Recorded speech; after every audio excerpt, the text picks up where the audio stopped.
네, 그러면 묵상 기도하시고 예배 시간 시작하시도록 하시겠습니다.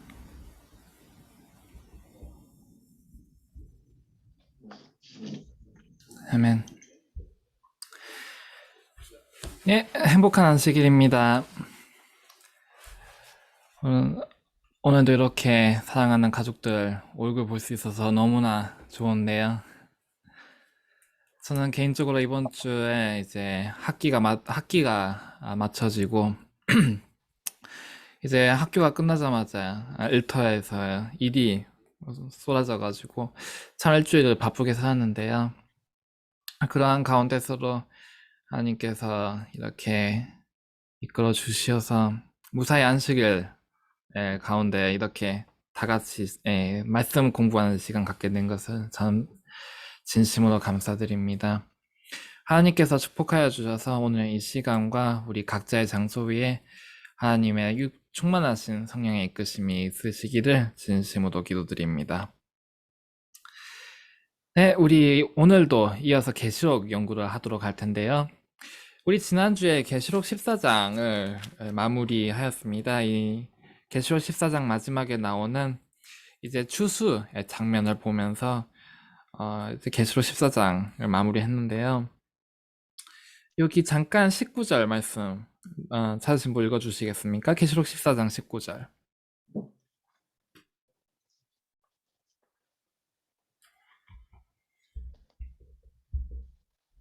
계시록 14장 19절 말씀입니다. 천사가 낫을 땅에 휘둘러 땅의 포도를 거두어 하나님의 진노의 큰 포도주 틀에 던지매. 네, 감사합니다. 우리 지난주에 이제 늦은 비와 이 추수에 대해서 함께 말씀 배웠었는데요. 이 추수가 있을 때에 이제 가라지와 알곡이 분리가 되면서 즉가 의인과 악인을 이렇게 구분 지으시면서 여기서는 이 악인들이 이제 벌을 받게 되는 것이 나와 있고요. 그리고 의인들은 어떻게 될까요? 이 추수 그 후에 이야기가 이제 의인들이 어떻게 되었는지의 이야기가 계시록 15장에 나오는데요. 계시록 15장 1절로 4절에 있는 말씀 읽어주시겠습니까? 계시록 15장 1절로 4절 말씀. 또 하늘에 크고 이상한 다른 이적을 보매 일곱 천사가 일곱 재앙을 가졌으니 곧 마지막 재앙이라 하나님의 진노가 이것으로 마치리로다. 또 내가 보니 불이 섞인 유리바다 같은 것이 있고 짐승과 그의 우상과 그의 이름의 수를 이기고 벗어난 자들이 유리바닷가에 서서 하나님의 검은 고를 가지고 하나님의 종 모세의 노래 어린 양의 노래를 불러 가로되 주 하나님 곧 전능하신 이시여 하시는 일이 크고 기이하시도다. 만국의 왕이시여 주의 길이 의롭고 참되시도다. 주여 누가 주의 이름을 두려워하지 아니하며 영화롭게 하지 아니하오리까. 오직 주만 거룩하시니이다. 주의 의로우신 일이 나타났음에 만국이 와서 주께 경배하리이다 하더라. 예, 감사합니다. 예, 오늘 이 시간에는요, 여기에 나와 있는 이 14만 4천인들이 부르는 이 모세와 어린 양의 노래입니다. 이 추수가 있은 후에 이 14만 4천인들은 이 유리 바닷가 옆에 서서 하나님께 찬미를 드리고 있는데요. 유리 바닷가, 그것도 불이 섞인 유리 바닷가라고 나와 있는데요. 이 유리가 어떠합니까? 유리의 특징이 무엇이죠? 투명하고 예, 투명하고 또 유리라는 것이 이제 각도에 따라서 반사시키기도 합니다. 매우 투명하고 맑고 그 안에 있는 것이 모두 보이면서도 또한 각도에 따라서 빛을 반사시켜 줄 수 있는 게 바로 유리인데요. 제가 이제 오키나와에 살 적에 종종 이제 저녁에 노을 질 무렵에 이제 바닷가로 산책을 가곤 했습니다.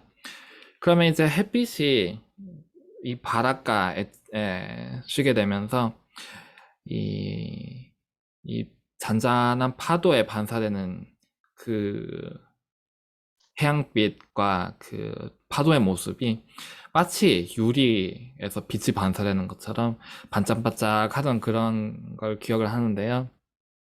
하늘에 있는 이 유리 바닷가, 정말 맑고 투명하면서도 빛을 반사시키는 이 유리 바닷가는 어떤 빛을 반사를 할까요?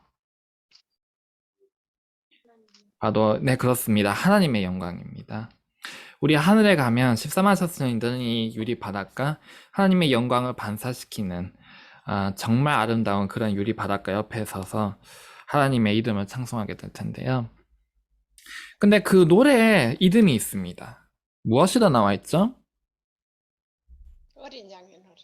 어린 모세의 노래, 양. 어린 양의 노래. 그렇습니다. 모세의 노래와 어린 양의 노래라고 나와 있는데요. 이 모세의 노래가 어디에 그 기원이 있는지 한번 우리 말씀 펼쳐보도록 하겠습니다.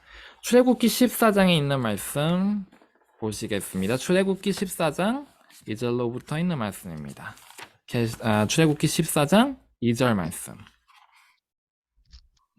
찾으신 분 읽어주시겠습니까? 출애굽기 14장 2절 말씀입니다. 이스라엘 자손을 명하여 돌쳐서 바다와 믹돌 사이 비하히롯 앞 곧 바에스본 맞은편 바닷가에 장막을 치게 하라. 네, 감사합니다. 예, 이 바닷가 앞에 지친 이야기는요, 바로 출애굽, 바로 그 첫 단계에 있었던 이야기입니다. 6월절을 지내고 애굽을 나와서 하나님께서 그들을 어디로 이끄셨었죠? 홍해라는 바다에 하나님께서 이스라엘을 이끄셨습니다. 그래서 이 지형을 실제로 고고학자들이 발견하기도 했는데요.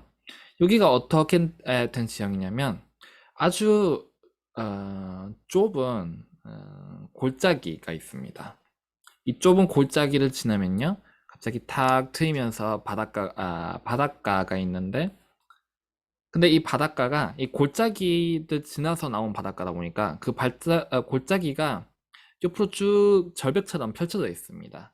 그래서 그게 어디까지 이어지냐면 이렇게 U자 형태로 해가지고 이 이 물이 있는 데까지 이어지고 있습니다. 그래서 이렇게 좁은 통로에다가 이렇게 바다와 골짜기로 인해서 딱 감싸여져 있는 그러한 지형에 하나님께서 이스라엘을 이끄셨는데요. 그때 앞이 바닷가도 가로막히고 옆이 골짜기도 바로 가로막혀 있는 이러한 장소에 바로가 들이닥칩니다. 6절과 7절에 있는 말씀 읽어주시겠습니까? 바로가 곧 그 병거를 갖추고 그 백성을 데리고 갈새 특별 병거 600승과 애굽의 모든 병거를 바라니 장관들이 다 거느렸더라. 예, 감사합니다. 이 바로가요, 이 이스라엘을 붙잡으려고 군대를 총동원해가지고 닥쳐오고 있는데요. 그냥 군대를 몇 명 가볍게 데리고 오는 것이 아니라 자기가 끌어모을 수 있는 군은 다 모아가지고 쫓아오기 시작했습니다. 한국으로 치면요, 해군, 육군, 뭐라고 하죠, 또 해병대, 해군, 이걸 다 모아가지고 이제 쳐들어오는 그런 모습인데요. 그렇게 이들의 지금 이스라엘 상황이 어떻습니까? 아픈 바다도 가로막혀 있고 옆에는 절벽으로 가로막혀 있고 그리고 뒤에 좁은 골목으로 바로가 쫓아오기 시작한 건데요. 그럴 때 그 이스라엘 반응이 어떠했을까요? 매우 두려워했습니다. 두려워하고 당황하고 어쩔 줄 몰라 했는데요. 그 반응이 10절과 11절에 적혀 있습니다. 읽어주실 수 있으시겠습니까? 10절과 11절 말씀. 바로가 가까워 올 때 이스라엘 자손이 눈을 들어 본즉 애굽 사람들이 자기 뒤에 미친지라. 이스라엘 자손이 심히 두려워하여 여호와께 부르짖고 그들이 또 모세에게 이르되 애굽에 매장지가 없으므로 당신이 우리를 이끌어내어 이 광야에서 죽게 하느뇨. 어찌하여 당신이 우리를 애굽에서 이끌어내어 이같이 우리에게 하느뇨. 예, 감사합니다. 예, 여기 이스라엘의 반응이 어떻습니까? 뭐라고 하고 있나요, 지금? 예, 차라리 애굽에 있는 게 나을 뻔했다. 애굽에 죽을 장소가 이 묘토가 없어서 무덤이 자리가 없어서 여기도 데려와서 우리도 여기에 매장시키려 하느냐 그렇게 말하면서 모세와 하나님께 불평하였습니다. 그래서 이들은 애굽에서 나오자마자 이 시련이 닥쳤을 때 반응이 어땠나요? 애굽에서 나온 것을 후회했습니다. 그런데 이러할 때 모세는 아주 굳건한 믿음을 보였는데요. 13절과 14절 말씀 읽어주시겠습니까? 모세가 백성에게 이르되 너희는 두려워 말고 가만히 서서 여호와께서 오늘날 우리를 위하여 행하시는 구원을 보라. 너희가 오늘 본 애굽 사람을 또 다시는 영원히 보지 못하리라. 여호와께서 너희를 위하여 싸우시리니 너희는 가만히 있을지니라. 예, 감사합니다. 예, 여기서 모세가 뭐라 하고 있나요? 여호와께서 너를 위하여 싸우시니 너희는 가만히 있을지어다. 그러자 이제 하나님께서 모세에게 명을 하셔서 모세가 이 지팡이들 바다 위로 뻗기 시작했습니다. 그러자 어떤 일이 일어났나요? 이 바다가 두 갈래로 갈라지고 이 물의 벽이 생기고 그리고 그 가운데도 아주 마른 땅이 드러나게 되죠. 그리고 그 마른 땅을 건너서 이스라엘들은 반대편에 무사히 도착하게 됩니다. 그리고 그 뒤를 애국 군대가 따랐는데요. 그 애국 군대가 그 길로 들어오자 하나님께서 모세에게 그 지팡이를 내리라고 명령하십니다. 그러자 어떻게 됐나요? 물이 다시 원래 자리도 돌아오면서 애국 군대가 전멸하게 됐습니다. 이때 이 구원과 승리를 기념해서 모세가 노래를 지었는데요. 그게 바로 모세의 노래입니다. 출애굽기 15장 1절과 2절에 있는 말씀 읽어주시겠습니까? 이때 모세와 이스라엘 자손이 이 노래로 여호와께 노래하니 일러스되 내가 여호와를 찬송하리니 그는 높고 영화로우심이요 말과 그 탄자를 바다에 던지셨음이로다. 여호와는 나의 힘이요 노래시며 나의 구원이시로다. 그는 나의 하나님이시니 내가 그를 찬송할 것이요 내 아비의 하나님이시니 내가 그를 높이리로다. 예, 감사합니다. 이게 성경에서 이 물은 이렇게 시련의 의미로서 사용될 때가 있는데요. 이 홍해, 그리고 이 홍해 물이 갈라지는 기적, 우리에게 무엇을 의미할까요? 여기에서 이 홍해는 이스라엘에게 있어서 시련이었습니다. 앞에는 물로 가로막히고 뒤에는 애굽으로 가로막히고 그러한 가운데서 이 애굽으로부터 구원을 받게 된 것인데요. 이것은 우리 14만 4천인에 있어서 이 경험이 되풀이 됩니다. 어떻게 되풀이 될까요? 우리에게 주어지는 이 홍해, 우리에게 주어지는 바다, 우리에게 지어지는 시련은 어떠한 것일까요? 이때 우리는 생명의 위협을 받게 될 것입니다. 바로 바벨론이 우리 뒤를 바짝 쫓아서 온 군대를 모아서 우리를 죽이려고 따라올 텐데요. 인류의 협령이 내렸을 때에 우리는 앞뒤의 길이 가로막히게 될 것입니다. 그리고 우리 뒤로 쫓아오는 이 바벨론의 군대는 교황권과 이 로마에 있는 바티칸의 작은 호위대나 거기에 서 있는 이 호위병들이 다가 아닙니다. 이때 우리들 쫓아올 군대는요, 이 카톨릭을 따르는 모든 자들, 카톨릭과 손잡은 미국, 그리고 미국으로 인해서 움직이게 될 전 세계의 모든 군대들이 여기 특별 전차와 모든 장관들이 우리 뒤를 바짝 따라오게 될 것입니다. 그때 하나님께서는 우리들 구원하시겠다 약속을 하신 것인데요. 이러한 상황이 주어지면 사람들은 이렇게 반응합니다. 애굽에 있는 게 나을 뻔했다. 우리가 죽을 곳이 없어서 여기에 이끌어냈냐. 그렇게 반응합니다. 우리도 그렇게 반응해도 괜찮을까요? 우리가 죽음 앞에 서 있을 때 우리도 이스라엘과 같이 불평하는 일은 없을까요? 우리는 모세와 같은 믿음을 가질 필요가 있습니다. 굳건히 서서 주께서 너에게 하시는 이 구원을 보라. 그러한 믿음을 가질 때에 하나님께서는 우리에게 이 바다를 가리고 그리고 바벨론을 우리가 절대로 승리할 수 없을 것 같이 보이는 그 큰 세력 앞에서 승리를 얻게 하는 경험을 우리에게 허락하실 텐데요.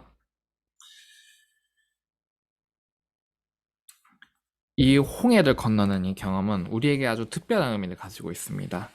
부조화 선지자에 있는 말씀 보시겠습니다. 부조화 선지자 290페이지, 구슬기 역사 136페이지에 있는 말씀입니다. 부조화 선지자 290페이지, 구슬기 역사 136페이지. 여기 왼쪽 위에 보시면 저희가 홍해도 육지같이라고 히브리서의 인용문이 있는데요. 거기 단락 끝과 한 단락 더 읽어주실 수 있으시겠습니까? 저희가 홍해도 육지같이. 찾으신 분 저희가 부탁드립니다. 저희가 홍해를 육지같이 건넜던 것은 믿음으로였다. 그 행진하여 바닷속으로 들어간 것은 그들이 모세를 통하여 주신 하나님의 말씀을 믿었다는 것을 나타낸다. 그들은 그들의 힘으로 할 수 있는 모든 일을 했으므로 그때 이스라엘의 전능하신 분께서는 그들이 걸어갈 길을 만드시기 위하여 바다를 가르셨다. 한 단락 이 더 이야기가 부탁드립니다. 네. 이 이야기가 가르치는 큰 교훈은 모든 시대를 위한 것이다. 가끔 그리스도인의 생애는 위험에 둘러싸이고 의무를 수행하기 어려운 것처럼 보인다. 앞에는 절박한 파멸이 있고 뒤에는 속박이나 죽음이 있는 것처럼 생각된다. 그러나 하나님의 음성은 앞으로 나가라고 분명하게 말씀하신다. 우리는 비록 우리 눈으로 어둠을 꿰뚫어 볼 수 없고 우리 발이 찬 물결을 느낄지라도 이 명령을 순종해야 한다. 우리 전진을 가로막는 장애물은 망설이고 의심하는 사람의 앞에서는 결단코 사라지지 않을 것이다. 모든 불확실한 그림자가 사라지고 실패나 패배의 위험이 없어질 때까지 순종을 미루는 자들은 결코 순종하지 못할 것이다. 불신은 장애물들이 제거되고 우리의 길을 똑똑히 볼 때까지 기다리자고 속삭이나 신앙은 용기 있게 모든 것을 바라고 모든 것을 믿고 앞으로 전진하라고 촉구한다. 예, 감사합니다. 예, 여기에 이스라엘이 이 홍해 앞에 섰을 때에 그들 앞에 길이 보였었나요? 그들 앞에 길이 있긴 했나요? 우리는 종종 이러한 상황에 놓이는 일이 있습니다. 우리의 인생 가운데에서 우리가 갈 수 있는 길이 모두 가로막히고 정말로 덫에 걸리는 것 같이 우리의 앞길이 완전히 어둠에 쌓인 것 같이 그렇게 궁지에 몰릴 때가 있는데요. 그런데 하나님께서 우리에게 전진하라고 하십니다. 마지막 때에 어떠한 일이 있을까요? 인류의 흉령이 내려지고 온 세계가 우리들을 붙잡으려고 할 때에 우리 앞에 길이 보이지 않게 됩니다. 우리가 이 지구상에서 살아남을 방도라고는 전혀 보이지 않게 될 것입니다. 우리는 살 수도 없게 될 거고요. 팔 수도 없게 될 거고요. 그리고 이 온 군대가 모든 기술을 동원해서 우리를 잡으려고 할 것입니다. 이처럼 인간의 눈으로 우리가 살아갈 방도가 보이지 않게 될 때에 하나님께서 뭐라고 하실까요? 전진하라고 하십니다. 이, 이, 이 물 속에 하나님께서는 길을 갖고 계셨습니다. 시편에 그렇게 나와 있죠. 당신의 길이 바다 가운데 있습니다. 인간의 눈에 길이 보이지 않았습니다. 그런데 하나님 눈에는 어땠을까요? 하나님 눈에는 길이 아주 선명하고 뚜렷하게 보였습니다.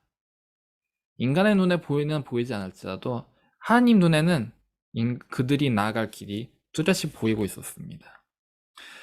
모세는 그럼 그 길을 보고 있었을까요? 모세도 그 길을 보지 못하였습니다.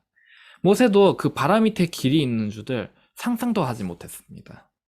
그런데 모세는 어떻게 오늘 하나님께서 너에게 하시는 일을 보라 이렇게 말을 할 수 있었을까요? 모세는 하나님의 준비하신 길은 알지 못했지만 하나님께서 길을 준비하셨다라는 것을 알고 있었습니다. 모세는 하나님의 계획이 무엇인지는 몰랐지만 하나님께서 그들을 책임져 주실 것을, 하나님께서 그들을 사랑하고 계신 것을, 여기까지 이끄신 하나님께서 그들의 장래 또한 담당하실 것을 믿을 수가 있었습니다.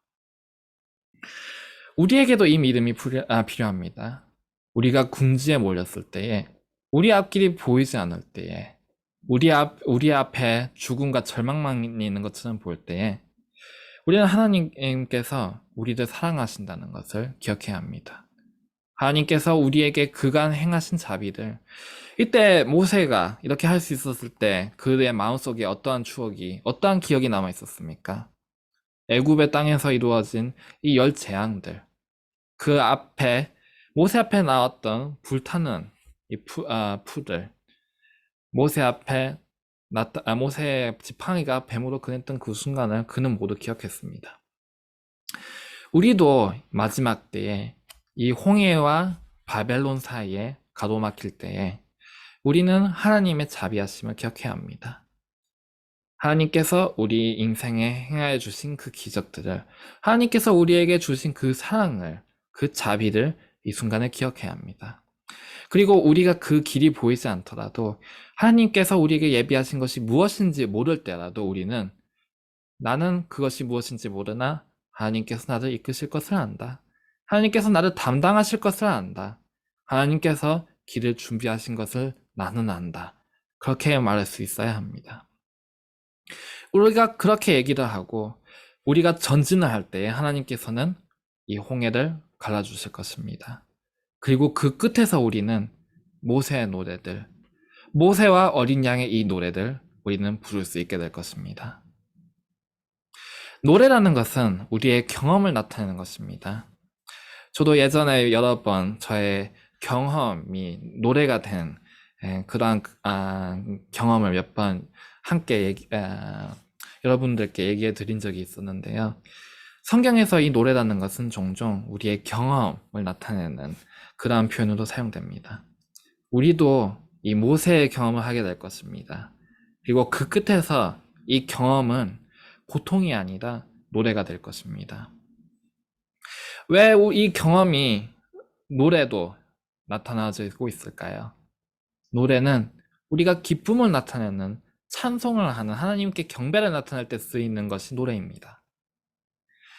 이 말은 즉 우리의 고통이, 우리의 시련이 그 끝에서 우리에게 있어서 기쁨이 될 것이라는 것을 나타냅니다. 이 노래가요, 이제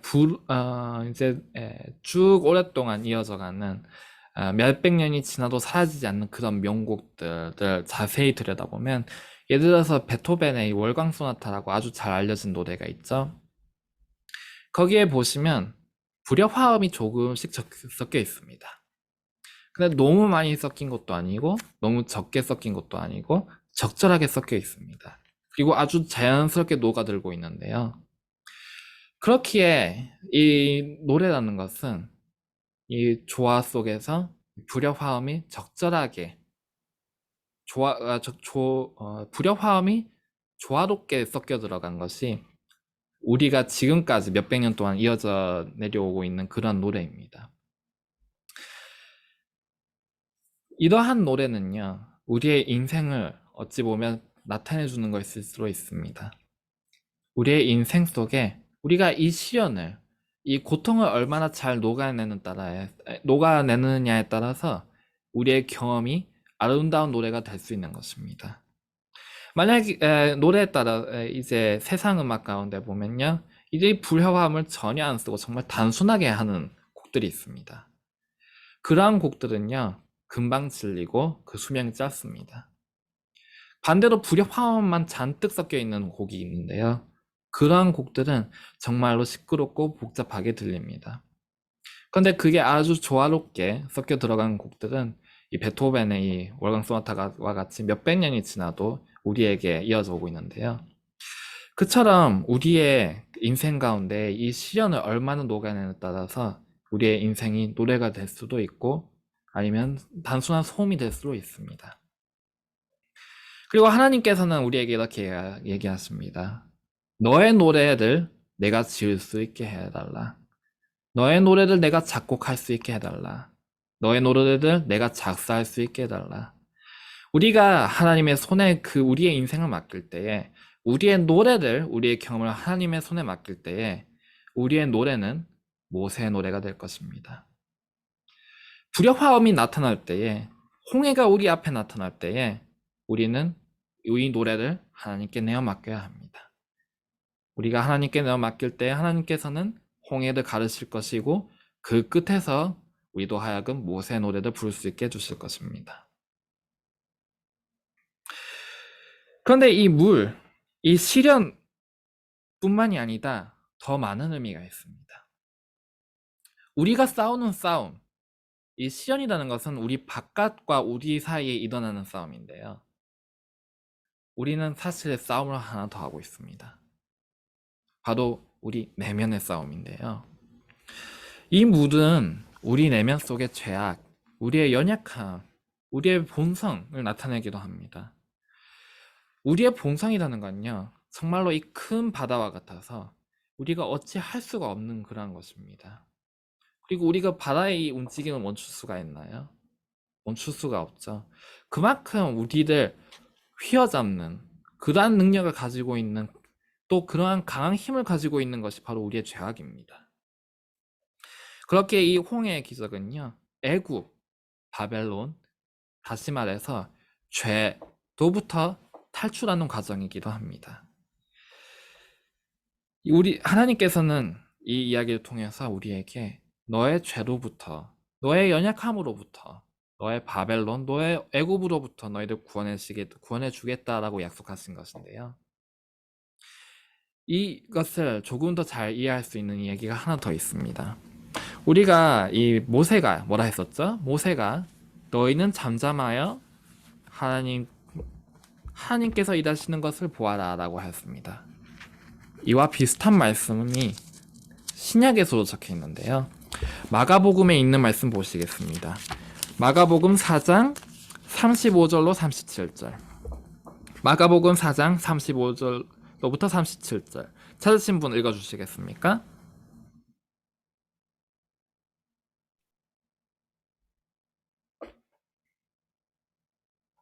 마가복음 5장 35절, 4장 35절로 37절 말씀입니다.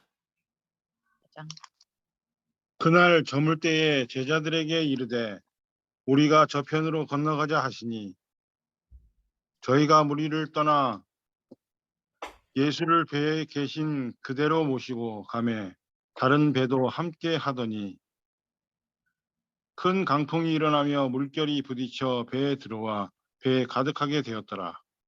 예, 감사합니다. 예수님께서 봉사를 하시던 어느 날이었는데요.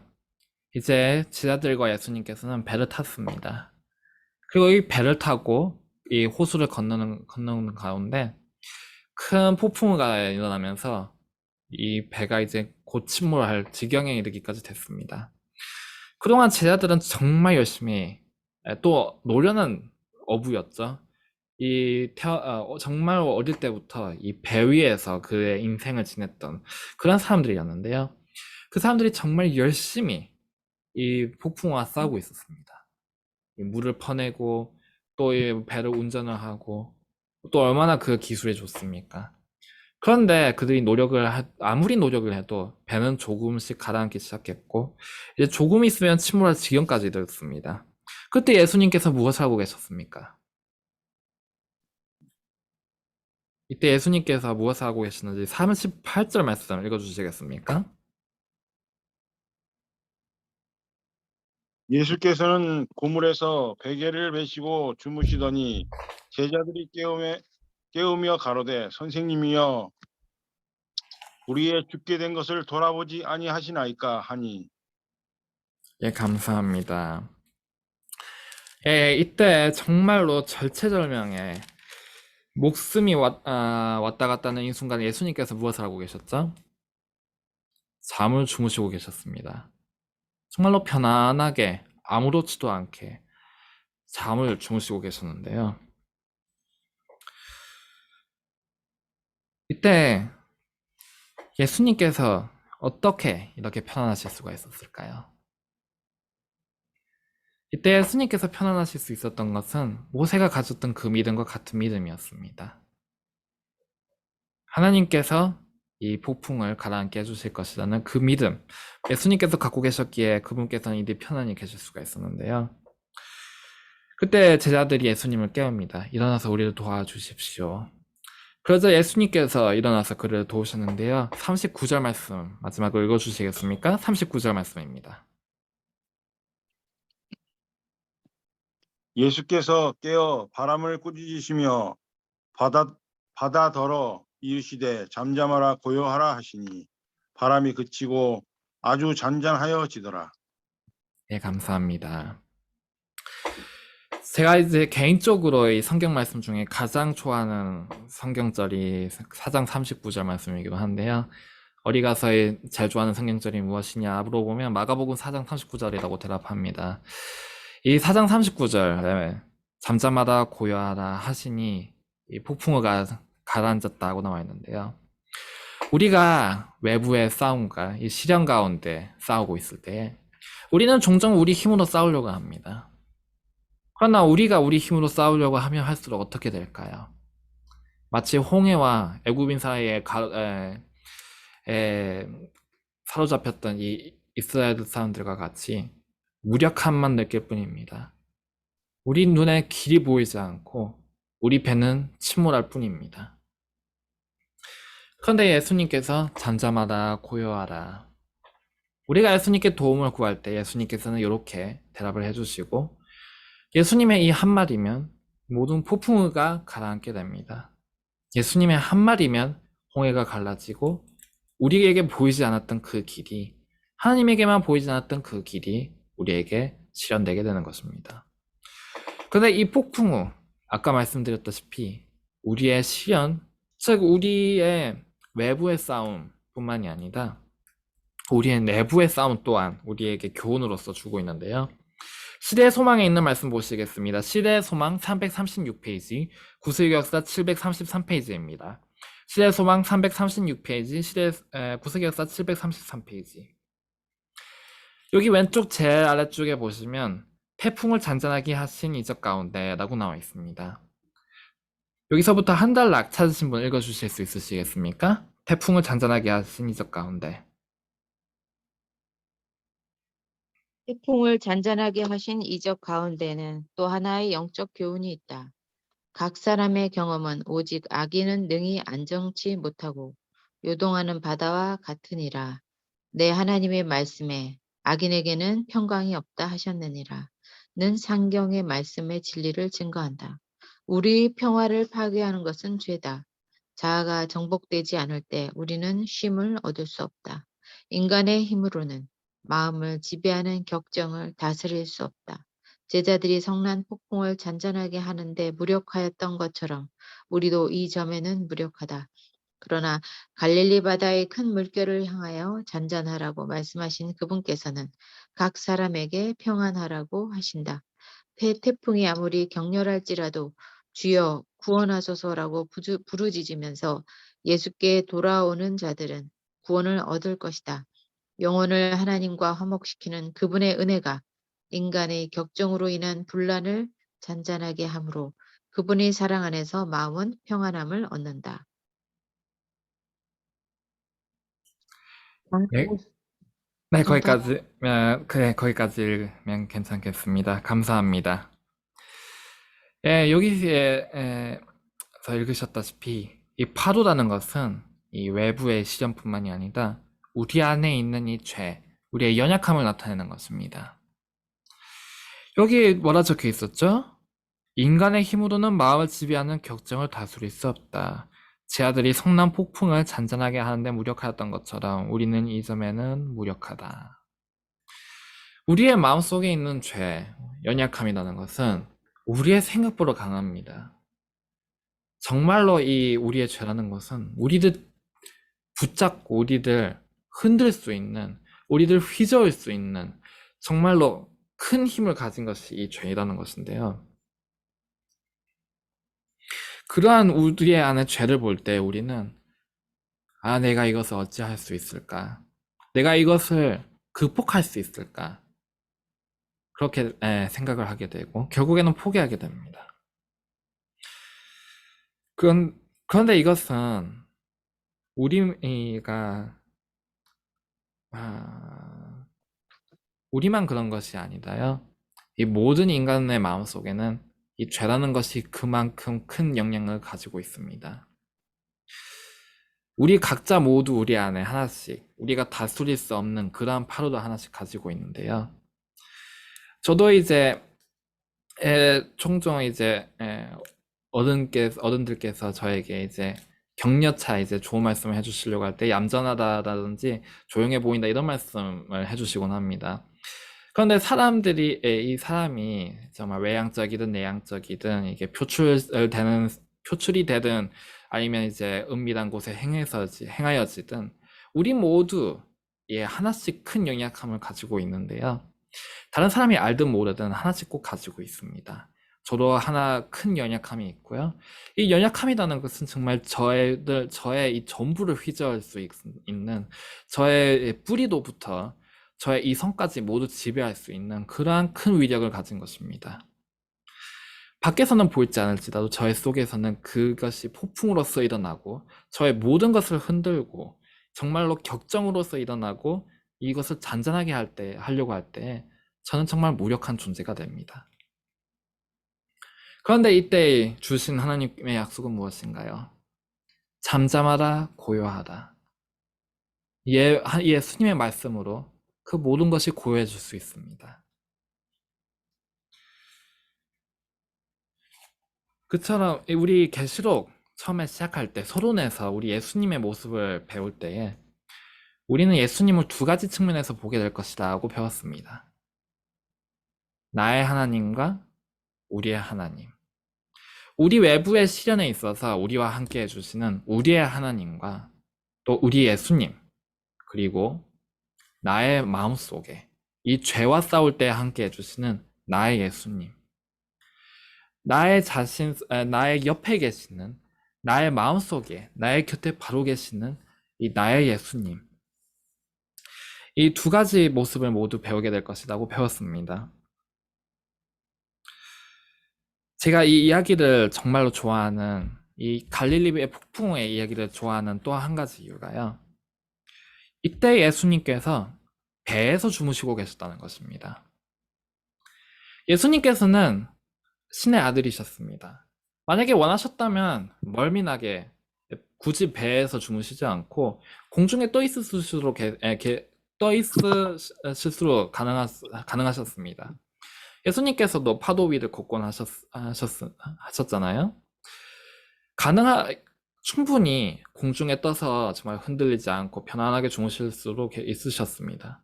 근데 왜 굳이 배 안에 주무셔서 멀미나게 파도가 배를 이리로 밀면 이리로 밀리시고 저리로 밀면 절로 밀리시고 물이 들어오면 물을 맞으시고 왜 그렇게 하셨을까요? 예수님께서 십자가의 상에 계셨을 때에 하늘 아버지께서 슬피 우셨다고 하였습니다. 예수님께서 승리하실 것을 하늘 아버지께서 모르셨습니까? 예수님께서 부활하실 것을 하늘 아버지께서 모르셨나요? 근데 왜 그 곁에서 하늘 아버지께서는 슬퍼하셨을까요? 하늘 아버지께서는 그 순간에 왜 고통스러워 하셨을까요? 우리 하나님께서는 모든 것을 아시는 분이시다고 해서 우리의 고통을 외면하시는 분이 아니십니다. 우리 예수님께서는 우리가 시련을 당할 때에 같이 당하여 주십니다. 우리가 파도에 밀릴 때에 우리와 함께 파도에 밀려주시는 분이십니다. 우리 배에 같이 타셔서 따로 우리 머리 위에서 우리를 내려다보고 계시는 것이 아니다. 우리 배에 타서 우리가 겪는 모든 것을 그 순간에 같이 겪어주십니다. 우리가 느끼는 두려움을 같이 공감해 주시고, 우리가 느끼는 그 고통을 함께 슬퍼해 주시고, 우리가 느끼는 그 시련을 어, 정말로 자비로운 눈으로, 불쌍히 여기는 눈으로 우리를 보살펴 주시는 분이 바로 우리 예수님이십니다. 그렇기에 이 노래의 이름은 모세의 노래뿐만이 아니라 어린 양의 노래이기도 합니다. 어린 양께서는 우리와 함께 시련을 겪어주실 것입니다. 어린 양께서는 이 물 가운데서 같이 걸어주실 것입니다. 이스라엘이 홍해 가운데 건널 때에 예수님께서는 그 가운데에서 함께 걸으신 것입니다. 이 바벨론에서 다니엘의 세 친구들이 이 불에 던져졌을 때에 예수님께서 어디 계셨습니까? 그 불 가운데에서 같이 걷고 계셨습니다. 우리의 주님께서는 이러한 주님이십니다. 우리에게 길을 열어주실 뿐만이 아니라 길을 안다고 해서 우리의 마음을 외면하지 않으시고 우리의 고통을, 우리의 연약함을, 우리의 슬픔을 함께 겪어주시는 분이십니다. 시편에 있는 말씀 보시겠습니다. 시편 40편 1절로부터 3절 말씀. 시편 40편 1절로 3절 말씀. 찾으신 분 읽어주시겠습니까?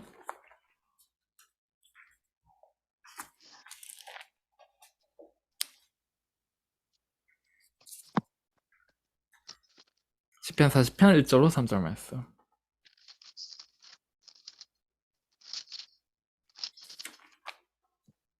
내가 여호와를 기다리고 기다렸더니 귀를 기울이사 나의 부르짖음을 들으셨도다. 나를 기가 막힐 웅덩이와 렁에서 끌어올리시고 내 발을 반석 위에 두사 내 걸음을 견고케 하셨더라. 내 새 노래 곧 우리 하나님께 올릴 찬송을 내 입에 두셨으니 많은 사람이 보고 두려워하여 여호와를 의지하리로다. 예, 감사합니다. 우리가 고통 가운데 있을 때, 우리가 시련과 싸울 때, 우리가 우리의 죄와 싸울 때, 우리는 정말로 인내를 가지고 하나님께 부르짖어야 합니다. 그리고 그 응답이 바로 보이지 않을지라도, 우리 앞에 길이 보이지 않을지라도, 우리가 어두움에 쌓인 것처럼 보일지라도 하나님께서는 그 모든 기도를 듣고 계십니다. 이 시편 가운데 보시면 이 천사들이 우리의 눈물을 담아서 모으고 있다는 그러한 시가 있습니다. 그처럼 우리의 이 모든 슬픔을 하나님께서는 헤아리고 계시는 것인데요. 그 끝에서 하나님께서는 우리들 멸망의 구덩이로부터, 이 눈물 바다로부터 우리를 건져내셔서 반석 위, 즉 예수님 위에 세우게 하셔서 우리에게 새 노래를 주십니다. 새 경험, 그리고 새로운 기쁨, 이 새로운 노래들 우리 입에 주실 것입니다. 모세의 노래들, 구원의 노래들, 그리고 죄로부터의 구원의 노래들 우리 입에 넣어 주실 것입니다. 이 하늘에는요, 바다가 없습니다. 이 계시록 21장 1절 보시면 이제 이 하늘에는 이 바다가 없다라는 묘사가 있는데요. 즉, 이 13만 4천인이 서 있는 이 유리 바닷가라는 것은 우리가 알고 있는 지금의 바다와 같은 것이 아니라 정말로 작은 그 시초의 에덴 동산에서 바다가 없었고 작은 물 웅덩이와 같은 것만이 있었던 것처럼 우리가 지금 알고 있는 바다는 없어지고 작은 이제 하나님의 영광이 반사되는 작은 이 유리 바닷가만이 존재하게 될 것입니다. 그러면 왜 하늘에는 바다가 없을까요? 우리가 지금 알고 있는 이 바다, 지구의 70%를 덮고 있는 바다가 왜 하늘에는 없을까요? 이 바다가 에덴에는 없었습니다. 시초에는 없었습니다. 근데 우리가 지금 알고 있는 바다는 언제 생기게 됐죠? 노아의 홍수 이후에 생기게 됐습니다. 노아의 홍수를 계기도 지금 우리가 알고 있는 이 큰 바다가 존재하게 됐는데요. 즉, 이 바다라는 것은 죄의 결과로 생긴 것입니다. 하늘에는 이 바다가 없습니다.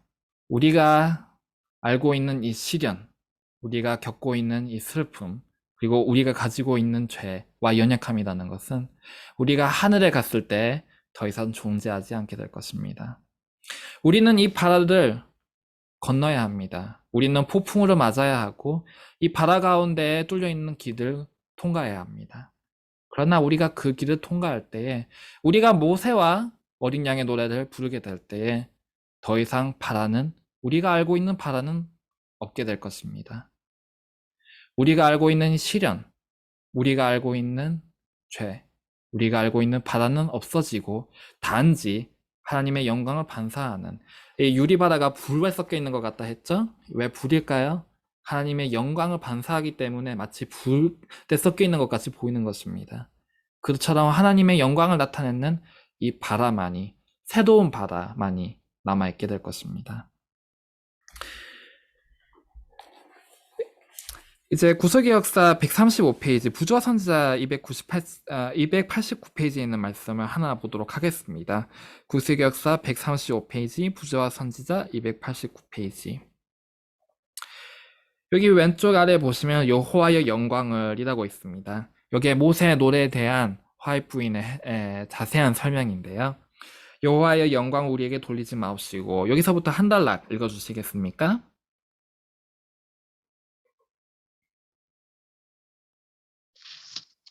여호와여 영광을 우리에게 돌리지 마옵소서. 우리에게 돌리지 마옵소서. 오직 주의 인자하심과 진실하심을 인하여 주의 이름에 돌리소서. 이스라엘의 구원의 노래의 편만한 정신은 이와 같은 것이었다. 이 정신이야말로 하나님을 사랑하고 경외하는 모든 사람들의 마음속에 살아있어야 할 정신이다. 우리 영혼을 죄의 속박에서 벗어나게 하심으로써 하나님께서는 히브리 사람들이 홍해에서 얻은 구원보다 더 큰 구원을 우리를 위하여 이룩하셨다. 우리는 히브리 백성들 같이 마음과 뜻과 목소리를 다하여 인생에게 행하신 그분의 기이한 일을 인하여 여호와를 찬양해야 한다. 하나님의 크신 은혜를 늘 생각하면 그분의 작은 선물에도 무관심하지 않는 사람들은 기쁨의 띠를 띠고 마음으로 여호와를 찬양할 것이다. 우리가 하나님의 손에서 받는 매일의 축복들과 무엇보다도 우리에게 행복과 천국을 주시기 위하여 예수께서 죽으신 사실이 끊임없이 우리 감사의 제목이 되어야 한다. 잃어버린 바 된 죄인인 우리를 자기 자신과 연결시키시고 자기 귀중한 보배로 삼아주신 것은 하나님께서 얼마나 우리를 긍휼히 여기시고 얼마나 큰 비할 데 없는 사랑을 주셨는지를 나타낸다. 우리로 하나님의 자녀가 되게 하시기 위하여 우리 구주께서 어떠한 희생을 치르셨는가. 우리는 위대한 구속의 경륜 속에서 우리 앞에 제공된 복된 소망을 인하여 하나님을 찬송해야 한다. 우리는 하늘의 유업과 풍부한 약속들을 인하여 그분을 찬송해야 한다. 예수께서 살아계셔서 우리를 위하여 중보하시는 일을 인하여 그분을 찬송해야 한다. 예, 감사합니다. 이게 바로 이 모세의 노래에 들어있는 그 정신, 그 중심이었는데요. 우리의 시련, 그리고 우리의 연약함, 마치 격정의 폭풍과 같이 큰 이 죄라는 것은 우리의 눈으로 볼 때 도저히 길이 보이지 않는, 도저히 뚫을 길이 없는 그러한 큰 힘을 가진 것입니다. 그러나 홍해에서 이스라엘을 구원하신 그 하나님께서는 더 큰 힘을 가지고 우리의 연약함으로부터 구원하여 주십니다. 이스라엘을 홍해에서 구원하신 하나님께서는 우리와 함께 배에 타셔서 여기도 또 저기도 쏠려가시는 하나님이십니다. 우리와 함께 해주시는 하나님께서는 우리들 위하여 이 모든 구원을, 위하여 이 모든 은혜를 약속하셨습니다. 우리는 얼마나 자주 이 약속에 대해서 감사의 찬송을 드리고 있는지요. 우리는 얼마나 자주 우리에게 이 능력이 허락되었다는 것을 기억하고 있는지요. 예수님께서 마가복음에 잠잠하라 고요하라 하신 후에 제 아들에게 너희가 어찌하여 두려워하느냐 믿음이 없는 자도라 라고 하셨습니다. 이 견책과 같이는 보이는 이 말씀 속에는 사실 큰 위로가 있습니다. 너희가 왜 두려워하느냐? 너희가 두려워할 필요가 없다. 내가 너희와 함께 있지 않느냐? 믿음이 적은 자로다. 이 말씀 속에는 믿음을 가져라. 내가 너희와 함께 있으니 너희는 이 시련을 뚫을 수가 있다. 너희는 너희의 죄를 승리할 수가 있다. 너희는 이 격전과 같은 폭풍을 나의 힘으로 잠잠케 할 수가 있다. 잠잠하라, 고요하라. 오늘 너희가 지금 조용히 하여서 하나님께서 행하시는 이 기적을 보아라. 이렇게 우리에게 말씀하고 계십니다. 마지막으로 이사야에 있는 말씀을 몇 구절 살펴보시고 이 시간 마치도록 하시겠습니다. 이사야 40장에 있는 말씀입니다. 이사야 40장 1절로 2절에 있는 말씀입니다. 이사야 40장 1절로 2절.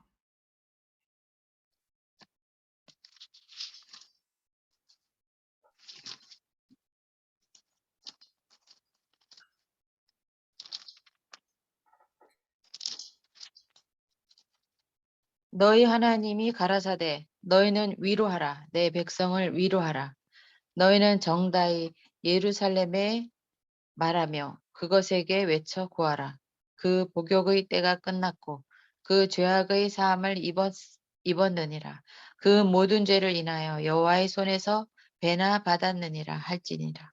네, 감사합니다. 이사야 40장 1절 2절에는 이렇게 나와 있습니다. 위로하라. 너희의 죄가 용서받았노라. 우리는 우리의 죄와 싸우고 있습니다. 우리의 격전과 같은 풍부가 싸우고 있습니다. 그럴 때 하나님의 약속을 믿을 때 하나님께서 이렇게 하십니다. 너희의 죄가 용서를 받았느니라. 너희의 죄가 사함을 받았느니라.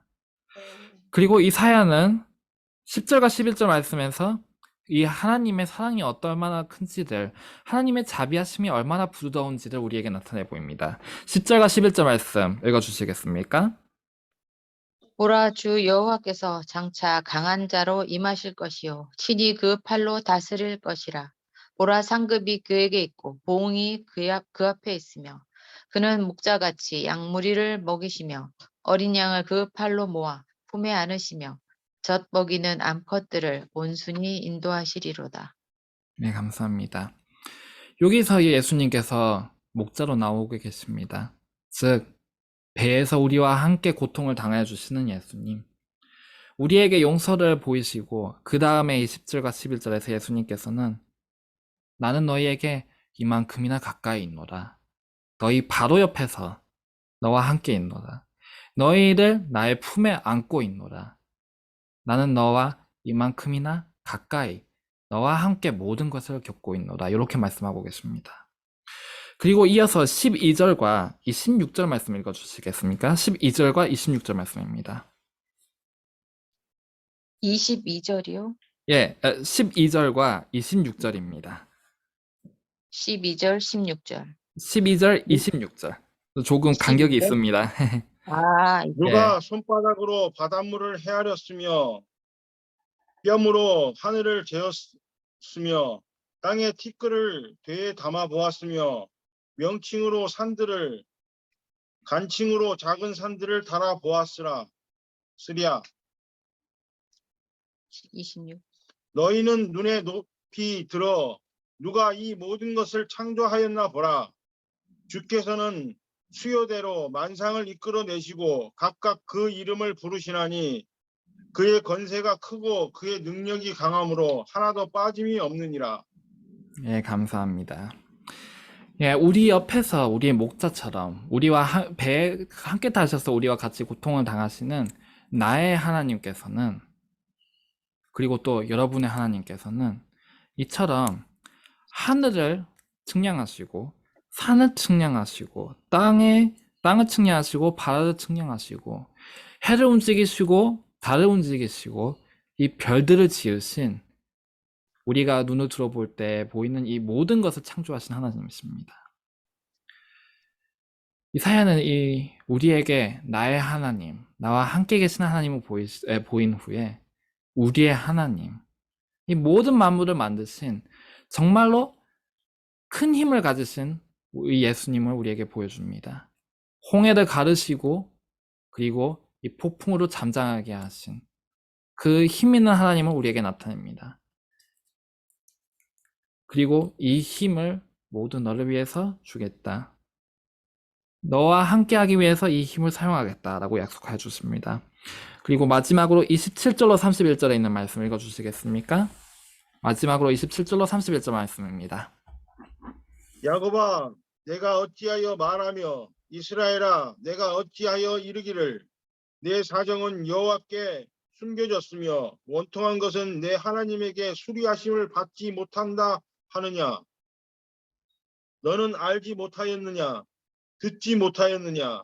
영원하신 하나님 여호와 땅끝까지 창조하신 자는 피곤치 아니하시며 곤비치 아니하시며 명철이 한이 없으시며 피곤한 자에게는 능력을 주시며 무능한 자에게는 힘을 더하시나니 소년이라도 피곤하며 곤비하며 장정이라도 넘어지며 자빠지되 오직 여호와를 앙망하는 자는 새 힘을 얻으리니 독수리의 날개치며 올라감 같을 것이요 다른 박질하여도 곤비치 아니하겠고 걸어가도 피곤치 아니하리로다. 예, 감사합니다. 야곱과 이스라엘 같은 인물이죠. 그런데 야곱은 개인의 이름이었습니다. 그리고 이스라엘은 민족의 이름이 되었습니다.